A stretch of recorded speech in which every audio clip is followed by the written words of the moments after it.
I started making videos because I got sick and tired of hearing the same shit over and over again. I was tired of tradcons and alt-writers invading MGTOW spaces and pushing their archaic and worn-out ideas. I was tired of them co-opting MGTOW terminology and using it in ways that made absolutely no sense. In particular, I found loathsome their use of the word collectivist and statist as an insult, and as a thought-terminating cliché to end any discussion, all the while embracing the worst aspects of collectivism and statism. Traditionalists preach an organic, rugged individualism and natural law on the one hand, while embracing the worst aspects of collectivism, statism, and anti-democratic values. To them, multiculturalism, secularism, individualism, and materialism are a greater enemy than gynocentrism or misandry, and yet they preach as if they are the only ones for freedom.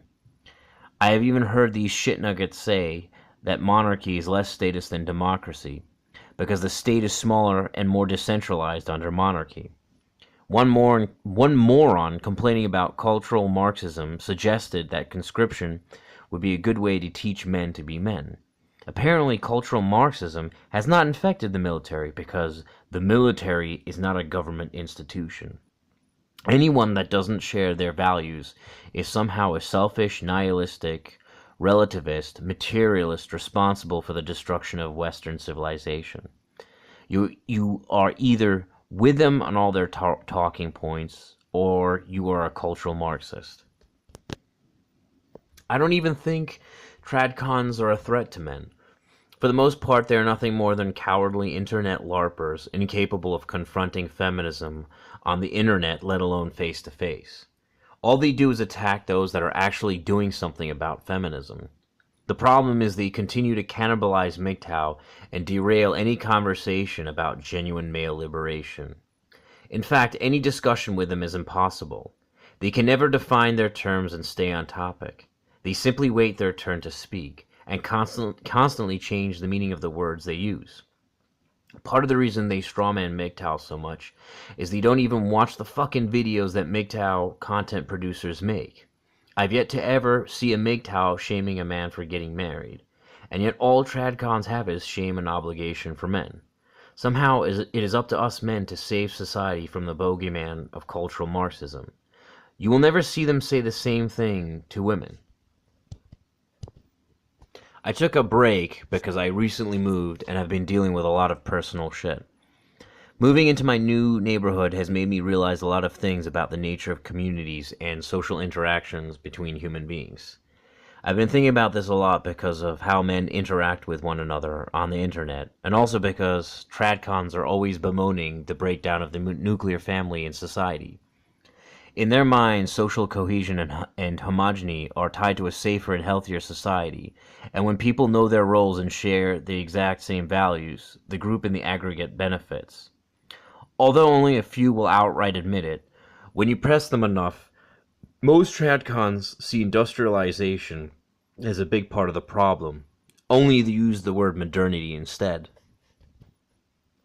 In particular, much has been said about the decline of male spaces and the ascension of the feminist narrative over the last 5 decades. I find it fascinating that women have been able to accomplish so much via political movements, in spite of the fact that men built civilization. Tradcons in particular are never able to place any of the blame on women, but will rather blame old abstract political theories and leftism. They are never able to provide a sufficient explanation as to why women turned away from traditionalism in the first place, if they didn't mean to, nor can they explain how male spaces dwindled. Did men suddenly change at the same time as women? How and why? If traditionalism is in fact such a stable system, why is it that it only takes a generation for it to unravel in rapidly developing countries? Why are deeply traditionalist societies that have never been touched by feminism or multiculturalism, such as Japan, suffering from the exact same problems as a declining birth rate? Even more perplexing, they see MGTOW as a male version of feminism and continue to argue men should get married, even though they can't not do jack shit to organize effectively for change. It is tradcons and feminists that want the government involved in the private lives of people, not MGTOW.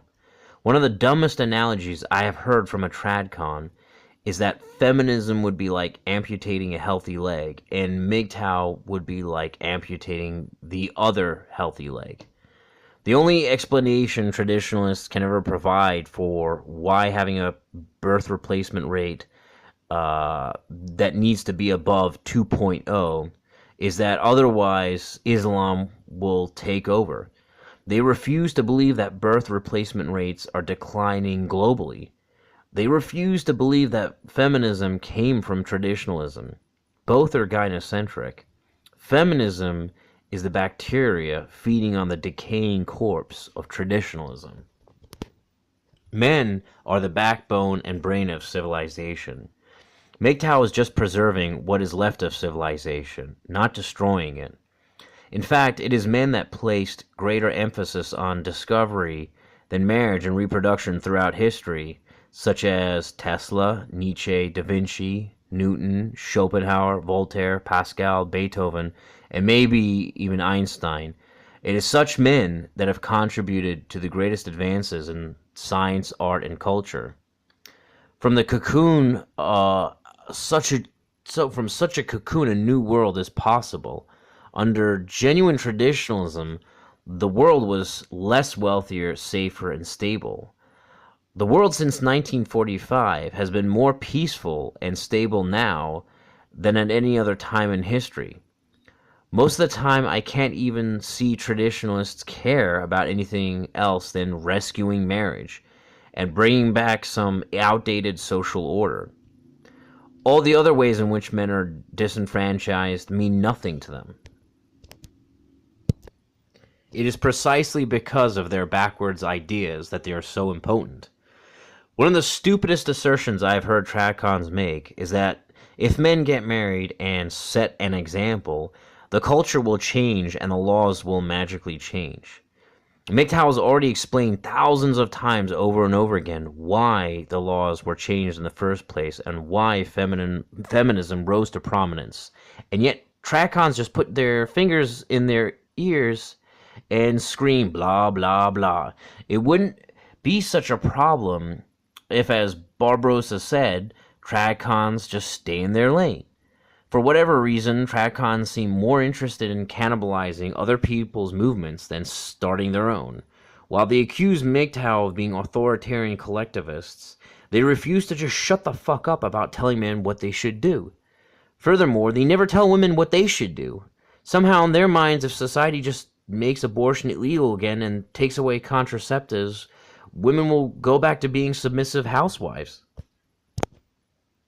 I find it even more depressing and disappointing is the state of affairs within MGTOW itself.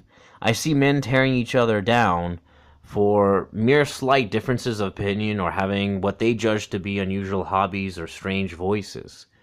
Even within the MGTOW community, the hyper masculine posturing never seems to end. I look at all the divisions between men, both online and offline in the real world, and wonder to myself why men can't put aside their differences and work towards the benefit of all men and each other. The original point of MGTOW was to understand by having a commitment to intellectual honesty. MGTOWs wanted to take off where the MRAs had failed miserably.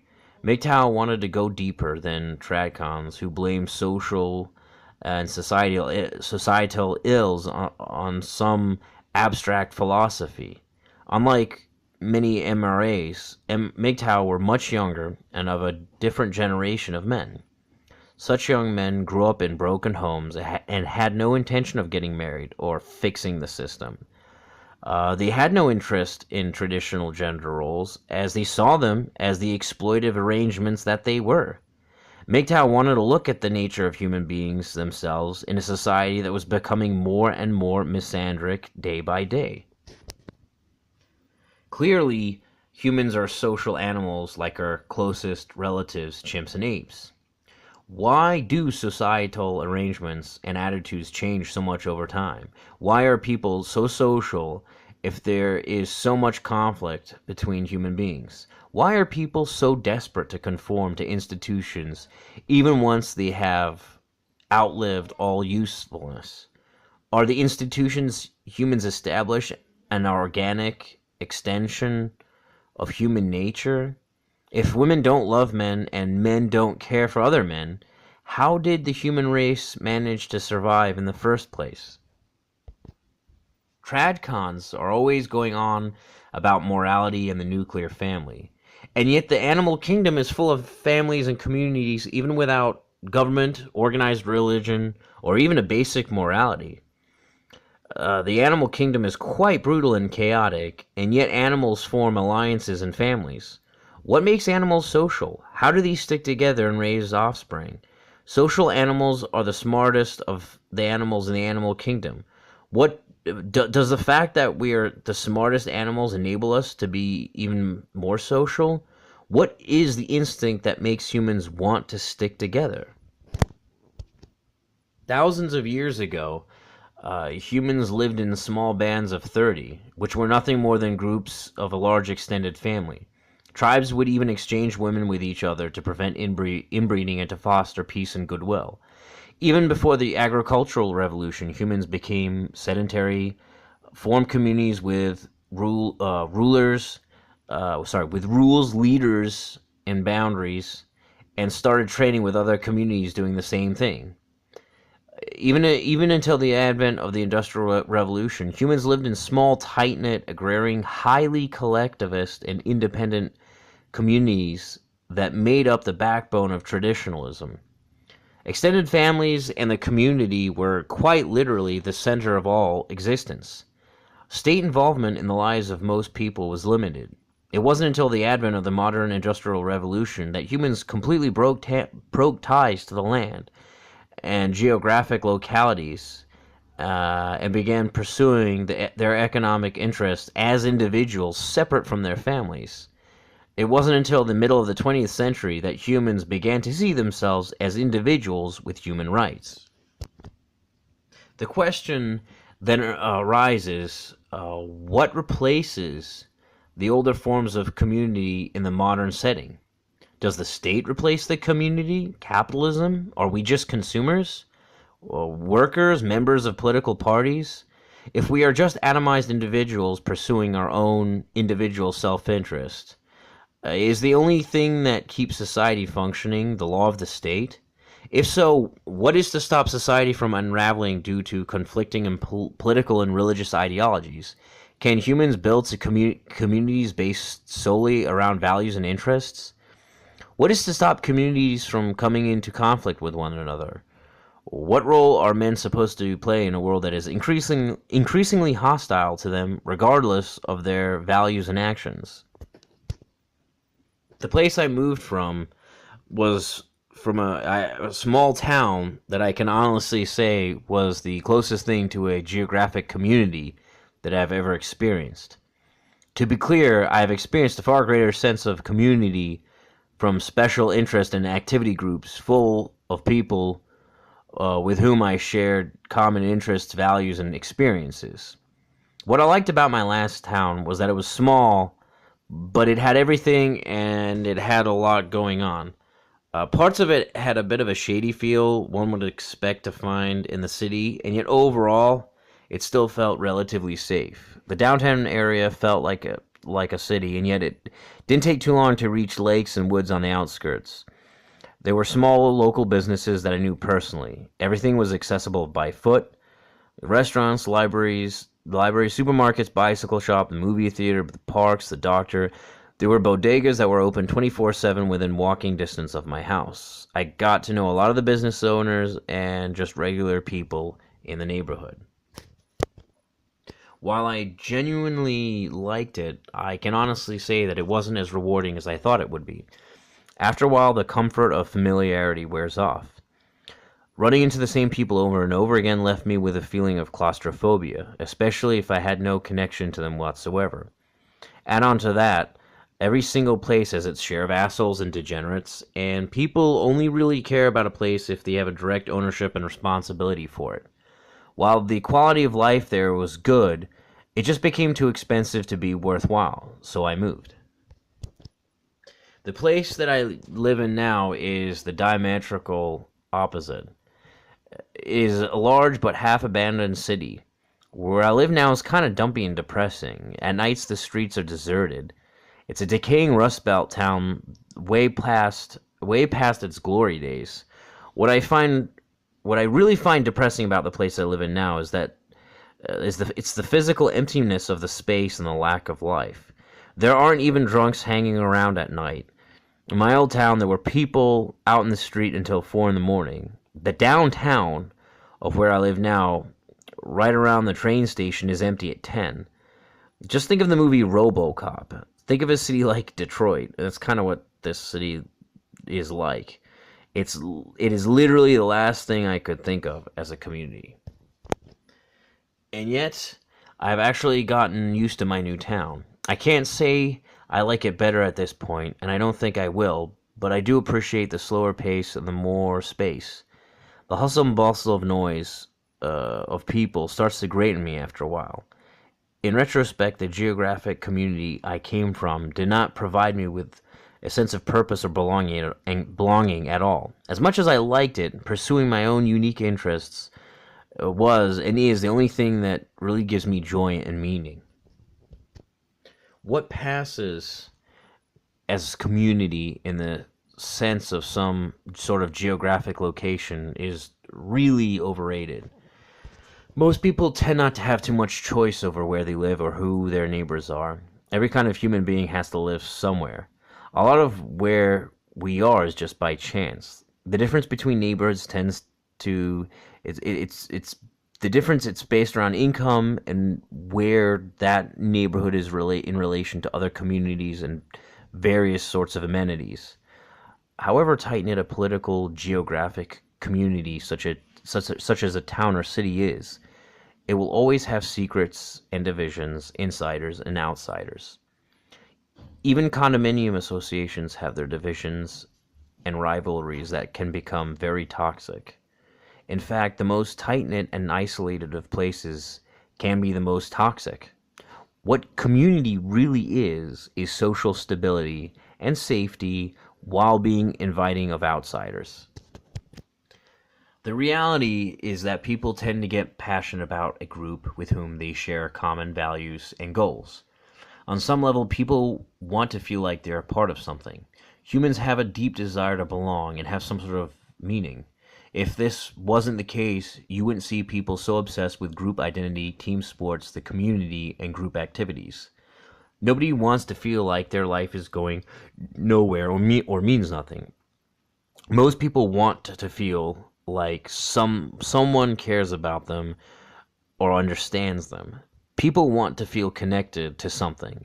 At the very least, people are not comfortable being completely alone. Nobody wants to live in complete isolation and chaos. There's an instinct in most human beings passed down from our ancestors to want to be a part of a group, even if that group's identity is shallow. Humans are highly intelligent social animals. We form groups for our own self-interest. In our modern capitalistic society, the groups we form are very complex institutions. There are hardly any communities left that are autonomous and self-reliant.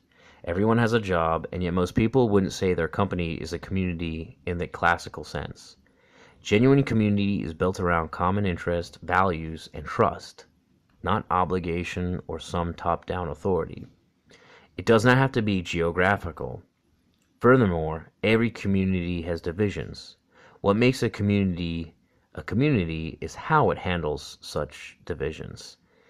Such divisions and diversity of opinion can actually strengthen a community. In order for the divisions to not spill over into violence or instability, there need to be boundaries and rules. But such rules and boundaries have to be transparent, and people have to be free to come and go as they please. The internet is great because in many ways it brought people together that would otherwise be isolated. It created a space where people could anonymously post their true feelings without fear of repercussions. It has also brought to the surface aspects of human nature that were previously hidden behind a pseudo-optimistic mask. Until the rise of the internet, hardly anyone ever talked about men's issues. Men were both ashamed and afraid to speak up. I remember being verbally attacked by a feminist in my college class Theory of Human Rights for merely making the assertion that women are not a social class but a biological sex. Although I had minor support from handful of classmates, I remember feeling very much alone in my assertion of my observations. The only reason I persevered was due to the level of knowledge that I had. I found plenty of websites on the internet decrying feminism, and yet I felt their observations were somehow incomplete. I could tell that feminism and the left were not one and the same. I knew feminism was the least monolithic ideology out there. In fact, the only thing that feminism seems to share in common was that the only thing that all the feminisms shared in common was that they advocated for women.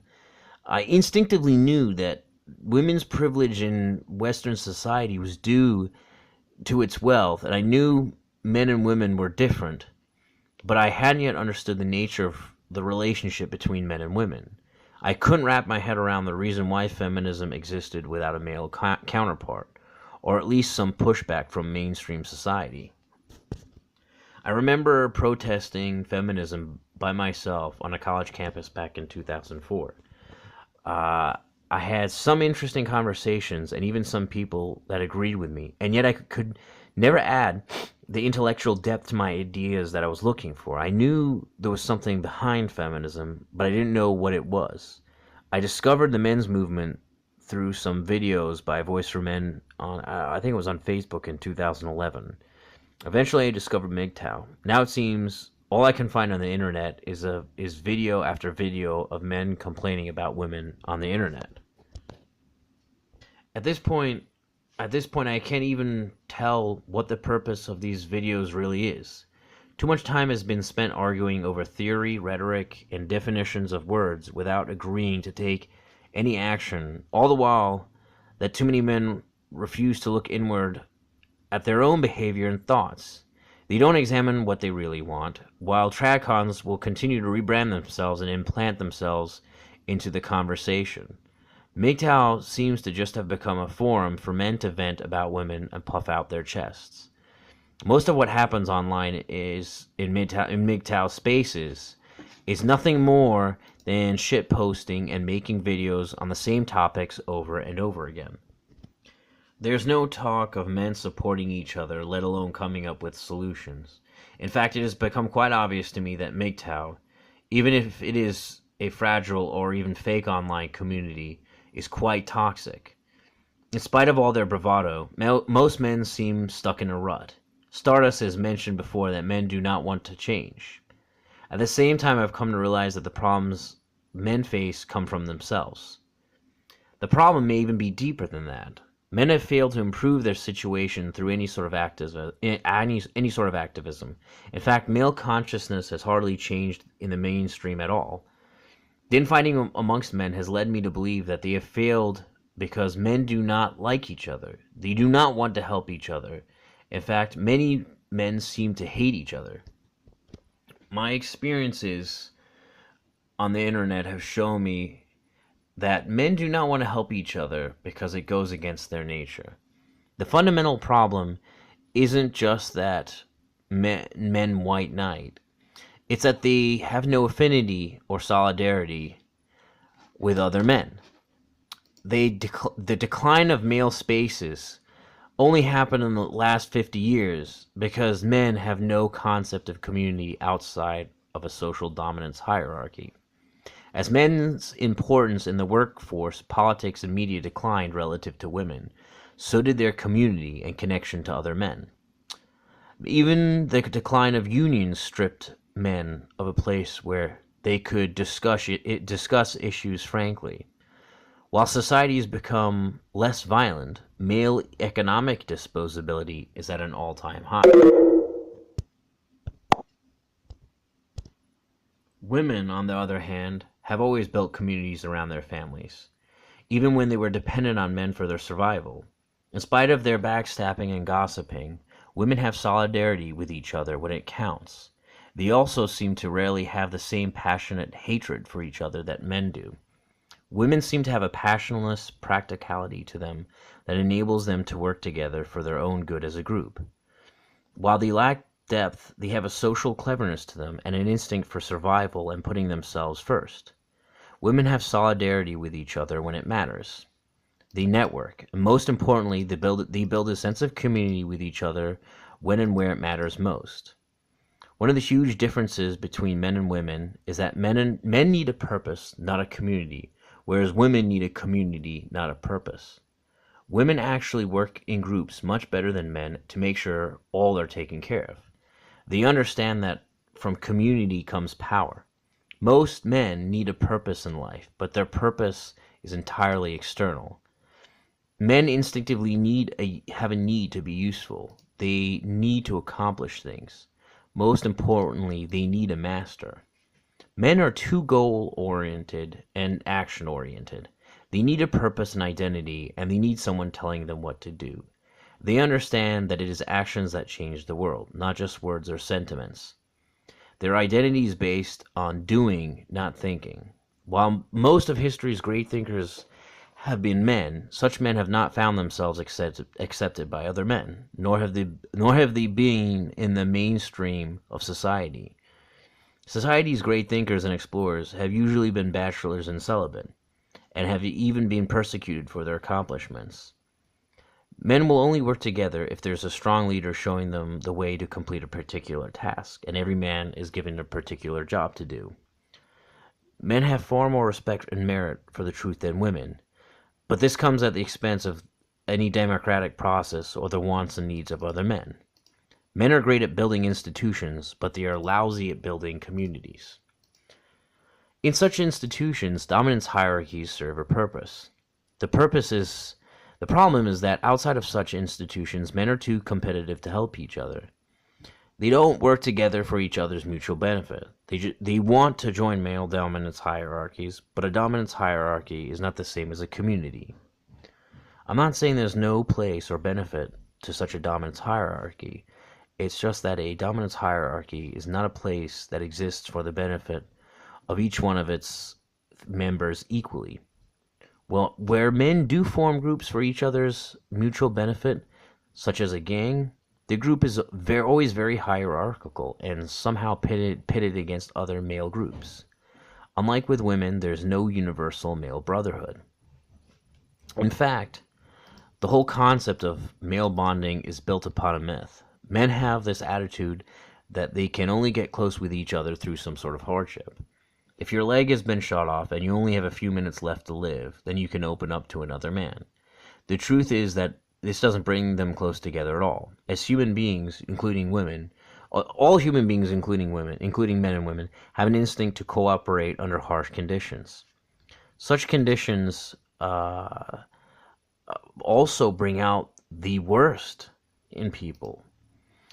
If this wasn't true, you wouldn't see veterans making up such a disproportionate percentage of the homeless population. The truth is that male cooperation is very shallow and only brought about because of necessity. Male ego and competitiveness holds men back from dealing with the systematic problems that they face. They are even more embarrassed to discuss male issues with other men in an honest way. Men are far too quick to ask whether another man deserves help, and they are reluctant to ask for help themselves. They are extremely cold and calculated when it comes to dealing with each other, but they are idealistic and irrational and will bend over backwards to help women. Men don't lift each other up. When they do spur each other on, it is often towards destructive ends. Men become more antisocial in groups. In such groups, men just want to be loud and proud and talk shit. They don't network with each other for each other's benefit. Women do. In fact, men don't really place any sort of importance on genuine male friendship, in my experience. Men do not trust each other, and with good reason. They're always looking for a reason to step on each other's throats. Most men will always place greater value on female companionship, no matter how short-term No matter how short term, than any of your long term relationship with a man. Men are too reliant on women to give their life meaning. Marriage for men gives them a sense of stability and purpose. Men need something to work towards and for. Without a purpose, men tend to unravel and not take care of themselves. In all my years, I can honestly say that there have been very few men I can trust with personal information or vice versa. I found it difficult to get to a point with most men where I can really trust them. Most men I've known have prioritized women over any relationship I may have had with them. Men lack a critical social component that women have. Women work with each other very well for each other's mutual benefit. In the so-called manosphere, all you hear about is women invading men's spaces. Women instinctively know how to control their conversation. I have experienced this personally 1,000 times in different scenarios. They are master manipulators and propagandists, and they are great at telling stories to garner sympathy. Women do not have the same need for a purpose. Women do not have an instinct to leave a mark on the world. They understand that their existence has inherent value. They do not need to feel useful. Many of them are very content being useless, even to themselves. They do not need to have goals. They simply live from moment to moment, trying to maximize their own comfort. I do not even think that reproduction is that important to them. Around the world, women have consistently shown a lack of desire to have any children once society reaches a particular level of development, where they're free to provide for themselves through work. Ugly women never complain that they can't get laid. I really don't hear women being bitter that they've never had children. Women want attention, but they never feel as lonely as men. For women, attention is all about social dominance. Women expect their complaints to be heard and to be attended to. Women don't really want relationships based on trust and reciprocity. Relationships are really just a means to an end to securing their own material well-being. What women want is to be included in the group so that they can have a piece of the pie. Most importantly, they want to be the center of that group's attention. They want a platform to voice their concerns, and they want to know what is going on with other people. They understand that being the center of a community gives them power. Women would have to be irrational and stupid to not behave the way they do. Men beg to be taken advantage of. Women see men treating each other like shit and betraying each other while kissing their asses. It is far too easy for women to take advantage of men. If male spaces have disappeared, it is only because men refuse to build a genuine community for each other and be honest with each other. They socialize, but they will never have a space just for men where they help each other. Male spaces, in my experience, are full of conflict and are easily co-opted or disrupted by females. They have no trust for each other, and they have no respect for each other, and they refuse to establish healthy boundaries. The only reason there were more male spaces in the past was because society was more collectivist and male labor was in greater demand. The greatest problem with trad-cons in particular, and men in general, is that they refuse to take off their ideologically tainted lenses and to take a look at the world for a second. Their obsession with ideological purity, as opposed to taking on men's issues one by one, means that they never get beyond the initial stage of realizing something has to be done. They will never look at themselves or other men as men first and foremost. You can have all the correct theory in the world, but if men don't want to take action or help each other, nothing will come of it. Men, it seems, are more comfortable complaining about feminism, leftists, and the men conspiring behind feminism than examining their own dysfunctional behavior. I'm not sure if there is a solution to this. Men need to draw boundaries more often, not just with women, but also with other men. Men need to allow each other to have a turn at the podium, but they also have to learn when to tell men who won't shut up to shut up. It is not about forming a safe space as it is about forming a sane space. Nobody should be allowed to hijack any male space for their own ideological purpose. It is not about ideological purity that is important, as it is about having male solidarity.